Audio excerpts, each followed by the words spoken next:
사탄의 충동에 넘어지면 즉시 회개하라 라고 하는 지하에서 오늘 말씀을 우리 함께 나누도록 하겠습니다. 그동안 우리는 이 역대기 기자가 다윗이 저지른 죄와 허물을 다 생략하고 있는 것을 함께 이렇게 다루어 왔습니다. 그런데 오늘은 다윗이 저지른 이 실수 그리고 잘못, 하나님 앞에 죄를 저지른 이 사건은 그냥 지나치지 않고 다 밝히고 있는 점에 우리가 주목을 해야 합니다. 왜 그동안 다윗이 저지른 밧세바와의 간음 문제, 우리아를 죽이는 문제, 다윗 집안에 일어난 혈투와 그리고 압살롬의 반란, 다음에 세바의 반란과 오늘 이 심각한 죄를 짓고 난 이후에 하나님께서 심각하게 징계하시는 그런 실제적인 모습은 다 생략하고 다윗이 인구 조사한 것에 대해서만 이렇게 밝히는 이유가 뭘까? 여러 가지로 제가 묵상하면서 나름대로 깨달았던 것은 이게 다윗 혹은 다윗 가정에 국한되어 있는 문제 같으면 그냥 다 생략해 버리고 말았던 것 같아요. 그런데 오늘 이 본문 말씀을 통해서 다윗이 오늘 저지르는 이 죄는 두 가지 면에서 심각하게 다루고 있다고 생각합니다. 그 첫째가 다윗이 하나님을 의지하지 않고 그동안 계속 승승장구해왔던 것이 하나님을 의지하고 하나님이 함께 해주심으로 인해서 그리고 하나님께만 모든 영광을 돌렸던 그런 다윗의 신앙과는 이게 정반대 입장이라는 거죠. 하나님을 의지해서 이 나라를 다스려 가겠다. 하나님 중심으로 이 나라를 이끌어가는 그런 왕의 모습을 나는 지지한다 하는 그런 입장에서 백성들에게 인정받았던 다윗인데 인구 조사를 하게 됨으로 인해서 하나님을 의지하지 않고 자기가 이루어놓은 왕국과 자기에게 충성할 수 있는 그 사람의 숫자를 의지하려고 하는 그런 얄팍한 모습을 그 명령을 받은 요압도 한눈에 알아보고 왜 이와 같은 일을 하느냐고. 하나님께서 당신의 백성을 빼나 더하길 원한다고 그러면서 슬쩍 돌려서 그의 잘못된 생각을 지적하고 있는 것을 보게 됩니다.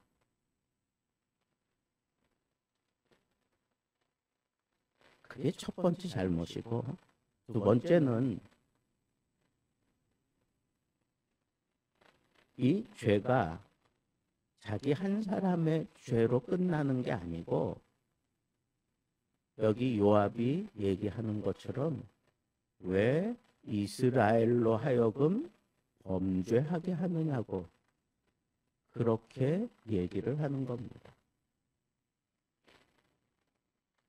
인구조사, 그것은 두 가지 목적으로 하는 겁니다. 첫째는 세금을 징수하기 위해서 하는 거고, 또 다른 것은 싸움에 나갈 만한, 오늘 본문의 표현대로 칼을 뺄 수 있는 자가 몇 명이나 되는가, 국방에 힘을 보탤 만한 사람들이 얼마나 되는가 라고 하는 것을 파악하기 위해서 인구 조사를 하는 겁니다.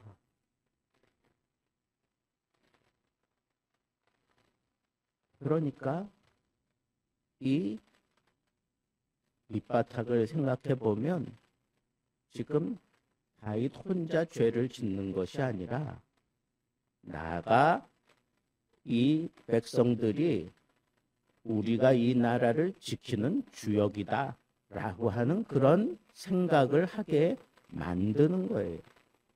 나 때문에 이 나라가 유지되고 있는 거야 하는 그런 생각을 지금 만들고 있는 겁니다. 그러니까 이 백성들로 하여금, 왜 이스라엘로 하여금 죄를 짓게 만드느냐고 그렇게 분명하게 요압이 지적하고 있습니다. 그러니까 이것은 다윗 한 사람의 문제가 아니라 이스라엘 전체의 문제가 돼 버렸으니까 이것은 역대기 기자가 그냥 지나칠 수 없었다라고 생각할 수 있습니다. 그리고 원래 인구조사는 레위인들, 제사장들이 하는 거예요. 그런데 그렇게 하지 않잖아요. 요압 장군을 통해서 인구를 조사하게 만들잖아요. 인구 조사 시에 모든 사람들에게 생명의 속전을 받아가지고 하나님께 드렸었는데 그것도 하지 않았습니다. 오로지 그냥 칼을 빼고 전쟁에 참여할 수 있는 숫자가 몇 명이나 되느냐, 그것만 밝히기 위해서 지금 요압을 통해서 계수를 하고 있습니다. 결국은 다윗 개인적인 결과로, 개인적인 그 욕심의 결과로 불신앙을 표명해 버리고 말았던 것입니다. 그것은 그에게 교만이라고 하는 것이 싹 텄기 때문에 그럴 수밖에 없었다는 거예요. 그리고 한번 이렇게 교만한 생각이 들고 거기에 사로잡히니까 옆에서 분명하게 지적을 하는데도 불구하고 오히려 막 악다구니 쓰면서 요압을 재촉하고 있는 것을 보게 됩니다. 이러한 모든 것들을 성경은 다윗에게 이 사탄이 충동질을 했다고 그렇게 얘기를 하고 있어요. 다윗이 사탄의 충동을 받아가지고 이런 일을 하는데 무엇으로 충동했느냐? 그가 계속해서 전쟁에서 승승장구하며 누가 볼지라도 다윗이 이 이스라엘의 판도를 바꾸어 놨고 이스라엘의 그 부강함을 누가 볼지라도 다 인정할 수밖에 없는 그때에 다윗이 무너진 겁니다. 교만해진 겁니다. 이 교만이라고 하는 것 가지고 사탄이 다윗을 충동질해서 이스라엘로 하여금 하나님 앞에 죄를 짓게 만들어 버렸습니다.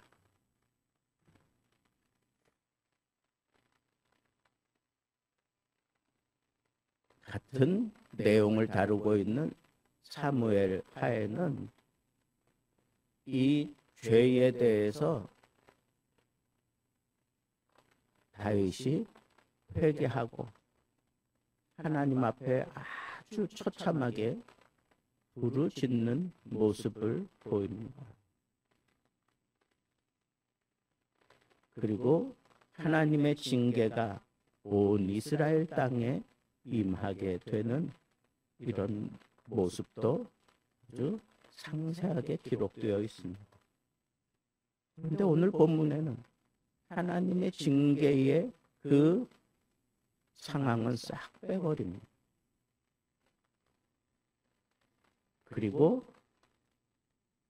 인구 조사하고 난 이후에 자기가 잘못을 깨달았고 그 잘못된 모습을 즉시 하나님 앞에 회개하는 그 짤막한 한 구절이 있습니다. 다윗이 하나님께 아뢰되 내가 이 일을 행함으로 큰 죄를 범하였나이다. 하나님이 이스라엘을 치시니까, 그리고 이스라엘을 악하게 여겨서 하나님이 치시니까 내가 이 일을 행함으로 하나님 앞에 큰 죄를 범하였나이다. 이제 간구하옵나니 종의 죄를 용서하여 주옵소서. 내가 심히 미련하게 행하였나이다. 라고 그렇게 고백하는 모습만 아주 부각시키고 있습니다. 저는 또다시 오늘 본문 말씀을 이렇게 집중해서 들여다보면서 왜 이 역대기 기자는 하나님의 그 징계를 아주 소상하게 다루지 않을까? 다윗의 즉각적인 회개하는 모습만 부각시키는 걸까? 그러면 도대체 뭘 강조하기 위함이었나? 그것은 다윗이 죄를 저질렀지만, 큰 죄를 저질렀지만 나라가 아주 심각하게 흔들리는 그런 죄를 저질렀지만, 하나님의 징계의 손길을 피할 수 없는 죄를 저질렀지만, 그럼에도 불구하고 다윗이 즉각적으로 회개하고 통회하고 자복하는 모습에 초점을 맞추고 있다고 하는 것을 생각해 볼 수밖에 없다는 거예요. 그러므로 인해서 회개하고 통회하고 자복하고 난 이후에 다윗이 새롭게 마음가짐을 하고 새롭게 다지며 출발하는 모습은, 그것은 다윗으로 하여금 오로지 레위인들의 직무에 집중하게 만들고 하나님의 성전에 집중하게 만드는 그런 모습으로 본문이 이어져 가는 것을 보면, 아무리 큰 죄도 하나님 앞에 즉각적으로 회개하면 하나님은 다 용서해 주신다는 것. 사탄이 우리를 충동질하는 게 한두 번입니까? 그럴 때 그 충동질 당해서 여지없이 모든 죄악상이 다 드러나고, 그럴 때 사람들은 대체적으로 몇 가지 반응을 보입니다. 될 대로 되라 하는 식으로 그냥 내까려두고 마는 경우가 있습니다. 또 다른 경우는 그 죄가 분명히 잘못된 것 알면서도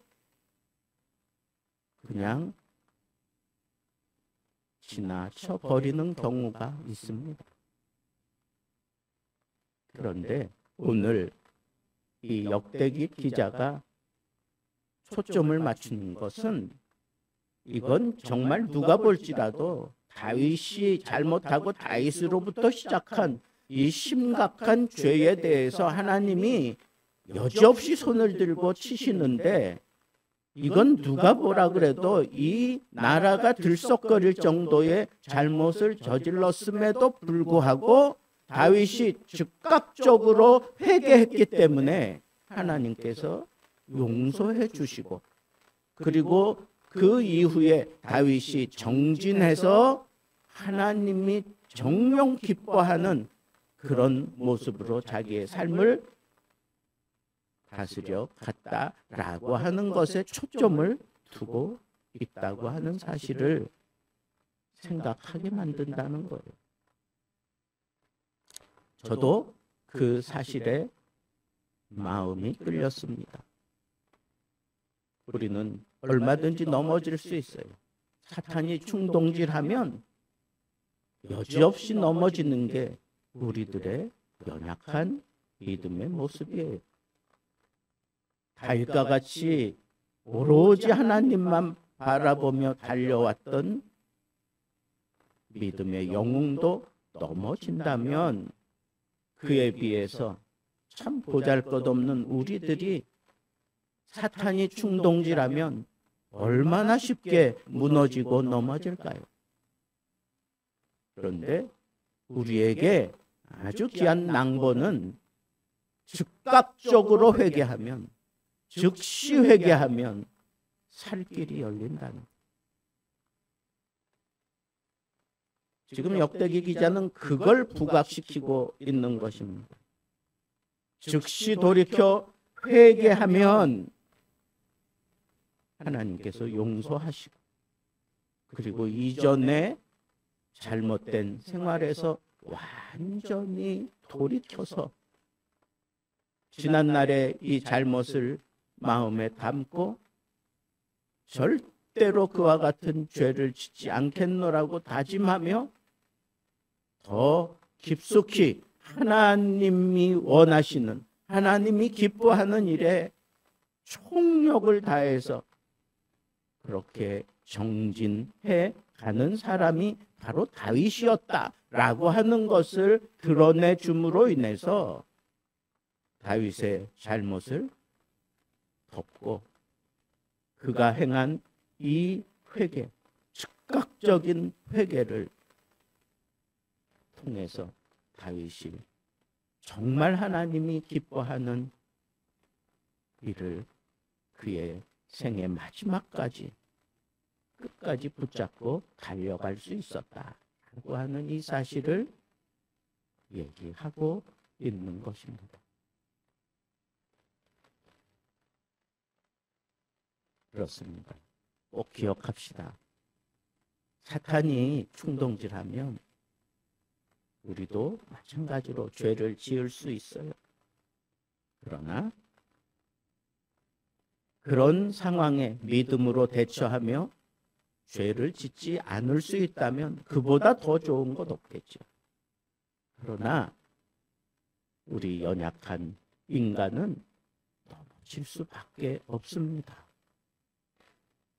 근데 그 넘어진 그 상황에서 다윗처럼 정말 나라를 들썩거릴 정도로 큰 잘못을 저질렀을지라도 즉각적으로 하나님 앞에 회개했을 때 하나님이 기꺼이 그를 용서하시고, 비록 징계는 하셨지만 그 이후 다윗이 정진해서 믿음의 삶을 더 강력하게 보여줄 수 있었던 이런 믿음의 영웅의 길을 그가 걸어갈 수 있었다면 우리들도 그렇게 함이 마땅하다라고 하는 것을 오늘 본문 말씀을 통해서 우리에게 강력하게 주장하고 있는 것입니다.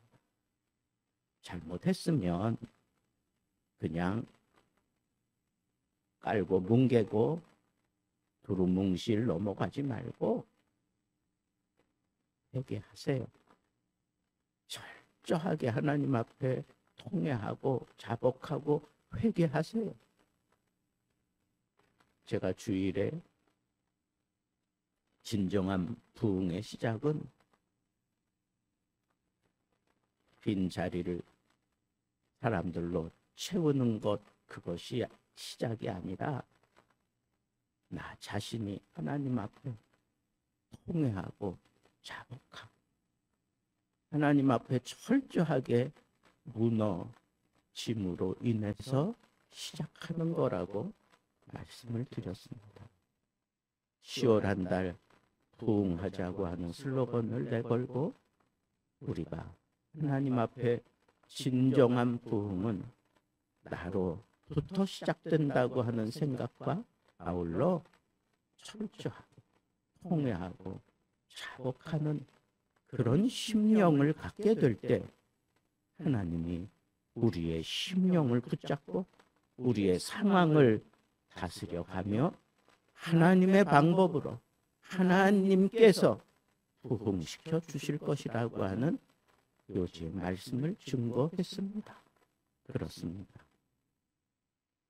10월 한 달 우리가 우리들 자신을 바라보면서 하나님 앞에 통회하고 자복하게 됨으로 인하여 그런 심령을 가지고 하나님 앞에 잘못했을지라도 즉각적으로 회개했을 때 하나님이 널리 용서하시고 그에게 새로운 길을 허락하신 것처럼 우리들도 이 심령을 가지고 하나님이 나를 붙들고 부흥의 역사를 일으켜 달라고 하는 회개할 줄 아는 그런 사람이 되어서 하나님의 부흥의 도구로 붙잡혀 쓰임받게 되기를 우리 주님의 이름으로 축복합니다.